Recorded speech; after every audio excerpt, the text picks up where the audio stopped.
What's going on, crows? Scarecrow here, back for another video, and we are once again diving into the world of Halo.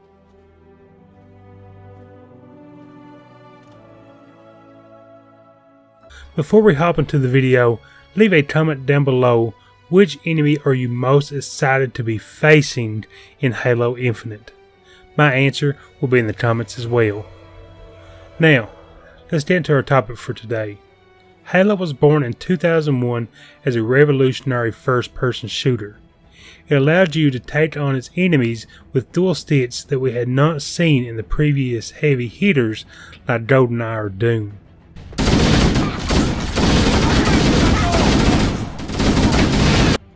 Since its release, Halo has exploded into quite an expansive universe, all thanks to its devoted fans and the hard work from its at-the-time developer, Bungie. Haloverse has become so large, I honestly could spend weeks covering everything. When you have such an incredible hero like Chief, it is equally important to have amazing enemies.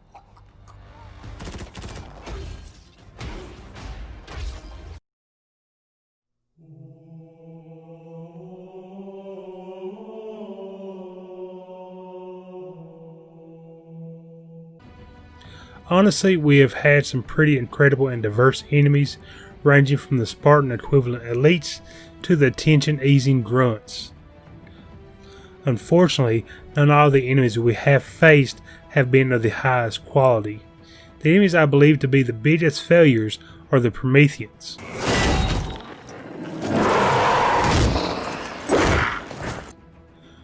With their debut in Halo 4, they have become nothing more than silent machines.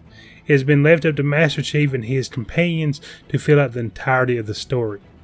While this works for games such as Gears of War, that is because they flesh out their enemies through their actions. This is not something we see with the Prometheans. We will get into the point of why these enemies are so basic, but first I think we need to look at the anatomy of Halo's enemies.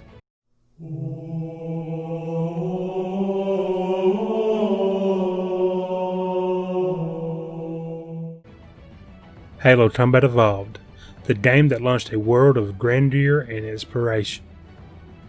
Immediately, we are thrown into this world as we step out of our pod and onto the front line. It doesn't take long before we come face to face with the threat of the game. The Covenant are an interspecies alliance set on activating the Halo rings, and will achieve that goal by any means necessary.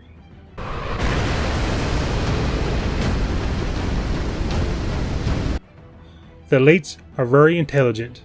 On top of being tactical, they have access to futuristic weapons and vehicles. Throughout various locations in the game, we actually get to see how large the Covenant fleet is. Unlike the Prometheans, the Covenant are intelligent enough to restrain from their bloodlust in times that it suits their cause. We see this in the third mission, Truth and Reconciliation. In this mission, the Covenant have now captured Captain Keyes, but their intentions for him are unclear. We can see throughout the trilogy just how terrified the Covenant are. It's these emotions that really flesh out the enemies. Boo.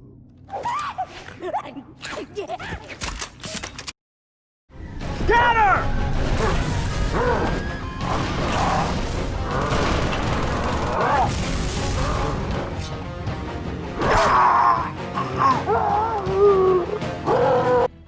Contrasting the elites, we have the Brutes, an apish enemy, known to be quite barbaric. The Brutes, on top of having a hatred for humans, also have a hate for the Sandili. They continue to work with the other species in the Covenant, but are often seen abusive to their lessers. As players face off against the Brutes, we almost see how their minds work, as they go from upright combat to raging tyrants. War for the Brutes isn't just a means of achieving a goal, but a form of entertainment. We can see a huge upgrade in the species between Halo 2 and 3, as the Prophets have taken steps to do away with the Sandili, by promoting Brutes to their station. Brutes are now the driving force of the series, as they are now in control of the Covenant's resources. While under the Prophets' control, the Brutes are working to activate what appears to be the last Halo ring.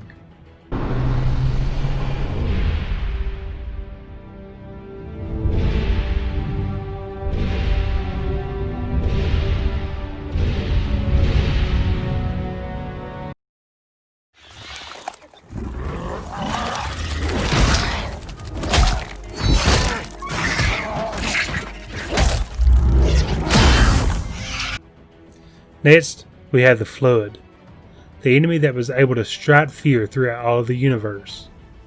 The Flood are a parasitic species known to reanimate the corpses of any nearby creature, able to slightly imitate the actions the creature possessed during its life, but evolving the creature into taintish animals covered in pods. The ancient forerunners were so terrified of the Flood they created the Halos, believing that killing all of life would cause the Flood to starve. As the Covenant get close to activating the Halo Ring, the Flood joins the Chief in combat to finally put a stop to the threat. It was these actions that shows just how intelligent and terrifying the Flood really are. Only you can halt what he has set in motion.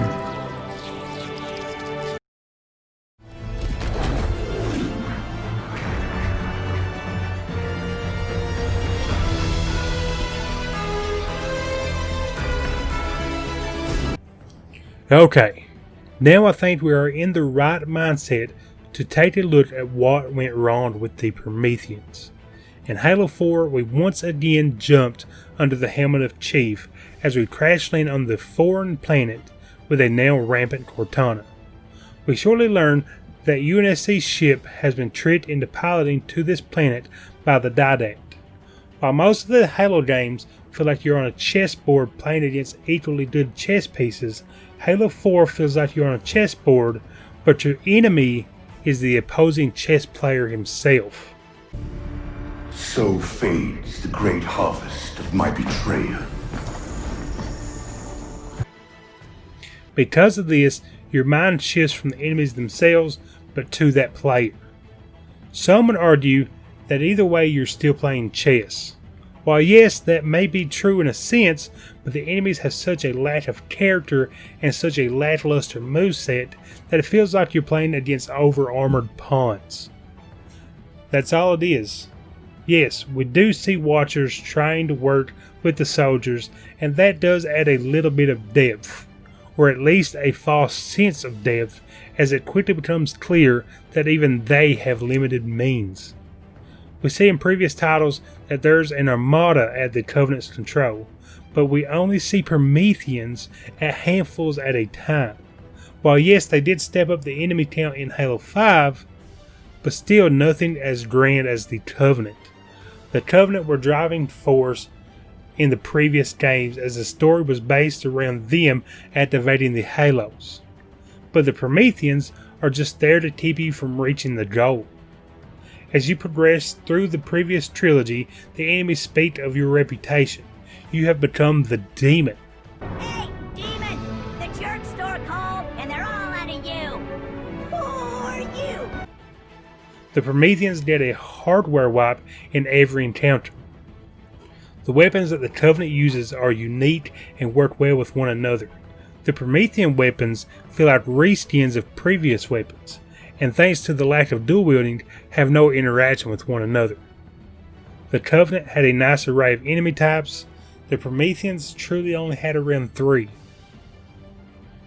While I won't say the Prometheans could never work in Halo, 343 would really have to flesh them out.